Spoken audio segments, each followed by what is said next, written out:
And welcome to the debut edition of Economy 101. I'm Deanne Loney. I am a business journalist for the last 20 years or so with the Wall Street Journal, and most recently on SiriusXM for the Wharton School, hosting a daily business radio show. Joining me is economist Aaron Terrazas. We're going to be discussing so many topics in our weekly chats about things going on in the economy, but trying to bring it to you in a manner that will cut through some of the red tape and the minutia that can make it sometimes harder to understand. So pleasure to welcome in Aaron. Aaron, great to have you with us. This is unique for the two of us to sit down and do this. I'm sure you're excited like me. I am. Thank you for inviting me to join, Dan. You know, you and I have talked so many times over the past number of years, and this is really a unique forum where we get to have a little bit more of an unstructured conversation. So I'm excited. Well, the topic we're going to talk about here for our first podcast interview is the economy, but more specifically, labor. And we are taping this on what would have been a Jobs Friday, the 3rd of October. But unfortunately, it is not because of the government shutdown that put that hold on report. So, Aaron, in terms of having the shutdown and not having this data out there, talk a little bit about the importance of that or not having that data in terms of our understanding of what's going on right now. Obviously, the big question on everyone's mind right now is how long this goes on. So there's a big distinction, I think, for us economists between a short shutdown and a long shutdown. If this is just a short shutdown, then there's a lack of reporting, a delay in the data. So, it really is only a question of delaying our understanding of what is happening in the economy. The longer the shutdown goes on, then we start to get into questions of not collecting data at the BLS, at the Census Bureau, at the Bureau of Economic Analysis, at all the statistical agencies. And then that becomes a much bigger problem. Any economist who has looked at historical government time series data knows that there is a weird month of data back in in the mid 1990s when we just don't have data. We don't know what was happening in the economy, and that's an asterisk, a caveat you put in every analysis. If this goes on more than a week or two, October 2025 is going to be one of those asterisks that generations of economists caveat. Where are some of those impacts felt? And I guess part of this is also if this shutdown lasts another, I guess it's about 15 days or so, we're not going to have data on inflation. And that's obviously one of the most important topics right now in our economy. The two big data series, employment and inflation, really ultimately what we all care about is what the Fed's going to do, how financial markets are going to react to that. And that depends on how the Fed assesses its dual mandate, how it assesses the state of the labor market and the state of price gains. Employment and inflation are critical. There's a number of other series, things like producer prices, which are, wholesale inflation, basically, things like quits and hiring rates, which, we typically get later in the month. All of that process is on pause right now. So since we're trying to do this as an interview that to relate to the public, when you take all of that data, how should the public think about not having that data potentially and what it might mean for them? Maybe not right now, but it might mean to them in the next few weeks. Yeah, the reality is this is not the 1990s. There are so many alternative data sources out there. You think of the richness of private data. You think of ADP. You think of Challenger, kind of Christmas and Gray layoff data, Revelio Labs, LinkedIn, Indeed, Gusto. They all have private data. So it's really not a question right now of knowing, roughly what the state of the labor market is. In some ways, this is really knowing about the exact number in the BLS print, because that's what financial markets are going to react to. That's what the Fed is going to react to. I often say the Fed doesn't react to shadows. It reacts to data. It reacts to official data. So, we all know that the labor market is softening. There's all sorts of private data suggest that. We really need to know, does the BLS say it's, up 23,000 or down 15,000? We care about that exact number. Well, that being said, the ADP report, which for those that don't know, it measures the job activity in the private sector. That most recent report did come out on Wednesday, and it showed a loss of 32,000 jobs. Now, that's the first time, I think, in about more than 2 years that we have seen a negative print with that report, it does make you wonder about, what that says about the labor market right now. You're right, and it's an important distinction what the ADP measures versus what the BLS measures. The BLS is measured based on a survey of businesses. ADP is based on payroll records. So people who get their weekly pay stubs, and so that's a big difference. There's a number of other kind of details behind that, but one decline is not necessarily a disaster. You really need a string of those to become very worrisome. The ADP has in general trended correct, but the exact magnitude is not necessarily indicative of what the BLS number is going to be. So what do you think is kind of the state of the labor market right now? And I say that because, seemingly there are lots of jobs out there. You and I are kind of in the same boat right now looking for that next job. I see lots of jobs out there, but what I don't see necessarily is companies hiring as fast as maybe they would have a couple of years ago. Sure. I think there's a broad-based risk aversion in our economy in the corporate sector right now. And so, sure, companies are hiring, but they're being very cautious about it. And yes, you look at the net growth in employment, it is, slightly positive. That means kind of companies are net hiring. But the bigger question, I think, in my mind is where are they hiring for what types of roles, what parts of the country, and what industries? And there really has been this, I think, tectonic shift in the labor market over the past 1 to 2 years, where skilled worker industries are suddenly a lot slower, and I hate the term unskilled, but kind of roles that don't require advanced degrees, kind of that has continued to hum along at a steady pace. I call this the two-track labor market, and so I think that is the big shift kind of underpinning the labor market right now.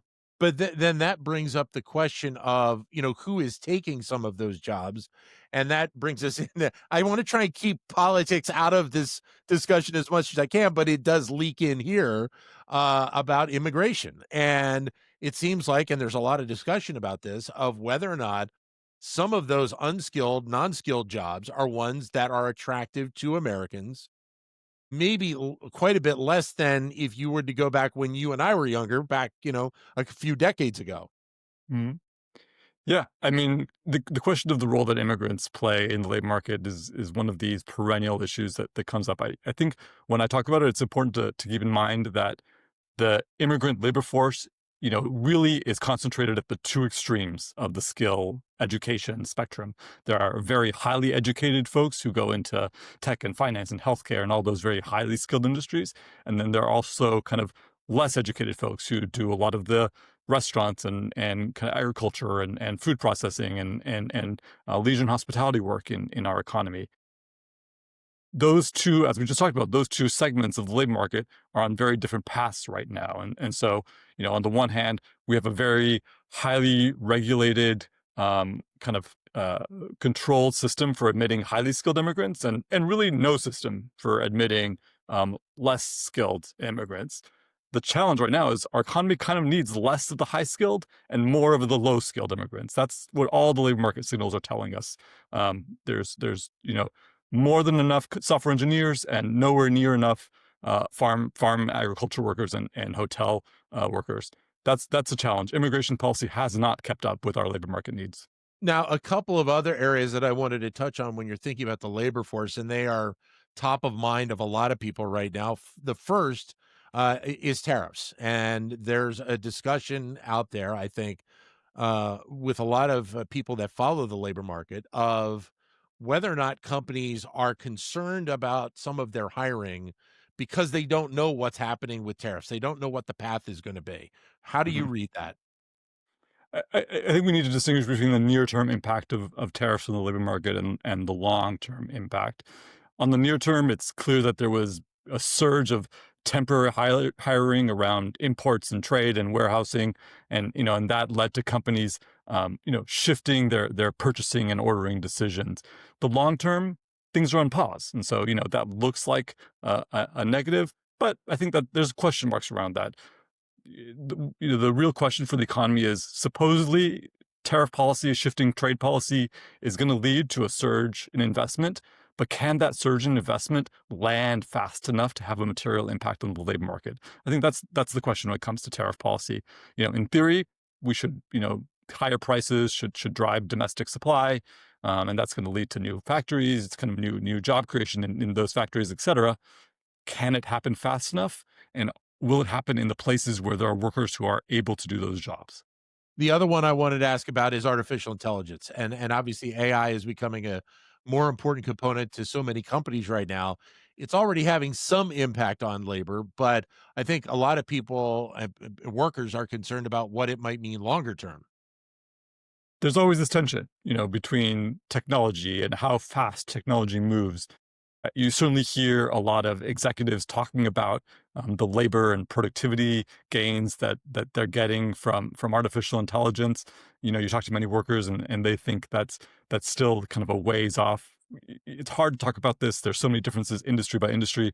Anyone who's done actual coding over the past few years knows that it's wildly more productive today than it was kind of a few years ago.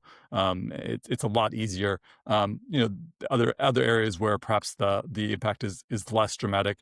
I think we need to distinguish between kind of the aspiration right now, and the reality. It feels like at the moment, um, at the very least, the imperative to invest in AI is forcing businesses to be very disciplined about their budgets and their hiring. And so it's not necessarily that AI is taking people's jobs, but a CFO deciding that they need to dedicate uh, capital to software and technology rather than to adding to their headcount. That's kind of what's I think weighing on job growth. But that also makes me wonder about what that's going to mean for the next generations thinking about careers and thinking about education. And there's so many components that, I mean, we already have, I think, a little push from some out there about, how do we look at what our education policy and the types of education pieces we have in our school systems and in our colleges really needs to be in order to be able to continue to have, the future for the next generation, but also to be prepared for that next type of job where technology and AI are gonna play a big role. No, absolutely. In some ways, it feels like AI literacy is a baseline skill. It's like word processing or typing or you kind of using a calculator was, um, you know, 40 years ago. And so, no doubt, students should be learning these skills. I think about the challenges that AI are going to present for policymakers, and two big ones, come to my mind.